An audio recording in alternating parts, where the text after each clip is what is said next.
Hey friends, if you wish to check the PC's RAM health with the Windows Memory Diagnostic Tool, then it is easy but not as effective. I'll explain this. So search for Memory Diagnostic in the Windows search bar and open Windows Memory Diagnostic. Click on Restart Now and check for problems. Now this is one thing, but I want you to know one thing. A RAM usually doesn't go bad, and if it goes bad, in 99.9% cases, you will have to add or replace the RAM. So that is not, this tool is hasn't been very effective for me, but you can search for the task manager and then open task manager.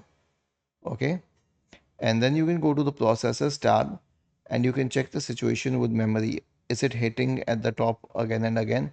If it is, then you will have to add RAM. And if it doesn't show the complete RAM, or if it shows that one of the RAM slot is not in use, even though if it was earlier, then at least one of the RAM has gone bad.